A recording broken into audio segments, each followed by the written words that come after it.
very first doctor's kit. It's like so ancient and falling apart, but I think it's from about the 1920s. Oh my God. Can I Somebody touch? else gave it to him. Of course, absolutely, go ahead. So I your don't know dad what half was- of those things do. No.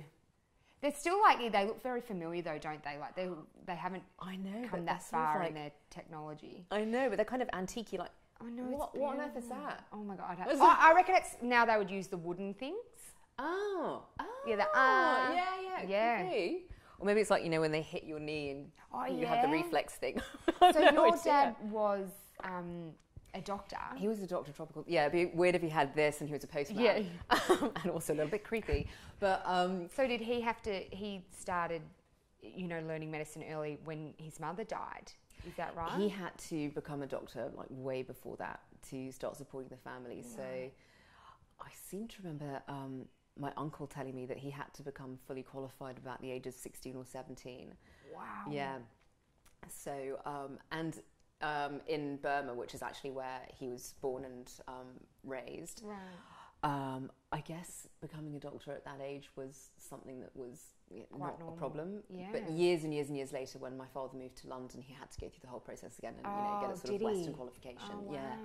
But so this was his very first doctor's kit. And this is precious to you because when you were 5 years old, your father passed away. Yes, I was 2 weeks from my 5th birthday, and my father just died.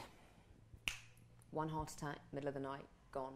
He was 55, and my mother was 31, and he was a 24/7 doctor of tropical diseases. Right. So my mum thought it was very odd the next day when she woke up and Dad was still in the bed, because she's like, oh my God, he never sleeps in. He's always gone by this time. But she thought, oh my God, he must be really, really exhausted. So she left him and she went to have a shower. When she came back, she said, this is really unusual. So she tried to wake him up, and of course it was way too late by then.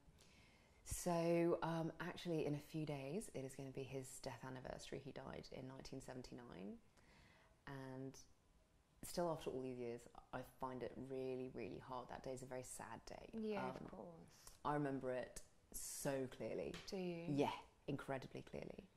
What was it like when you heard? How did your mother tell you?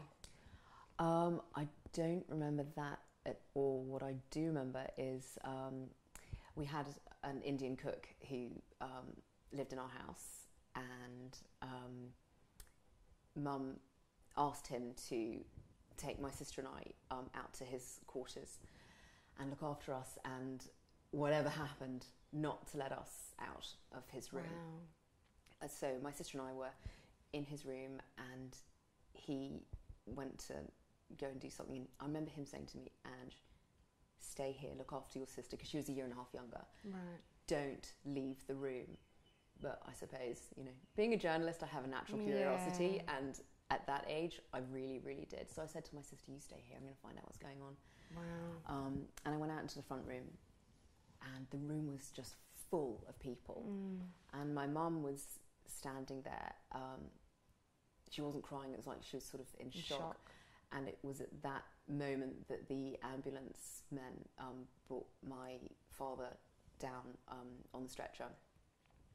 And it all sounds so, you know, terribly cliched, but it's exactly how it happened. You know, that the sheet was sort of down to here, so his face was showing and his eyes were closed. And they put him down in front of my mum so that she could see him for one last time. And it was when she looked down at my father that she saw me standing next to her. And they put the sheet over my father's face and took him out. And she just picked me up and just held me and held me and held me. And that memory to me is clearer than anything that happened, I don't know, 5 minutes ago. Yeah. It's a full-on story, isn't it? Your mum was a widow at 31. Yeah, wow. I know. Well, thank you so much for bringing that. It's an Of amazing course, story. of How special course. that you've got this. I know. I still talk to him every day.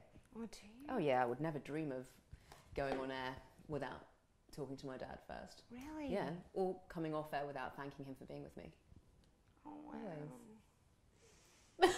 Oh, Oh, honey, hold us that's together. so full on.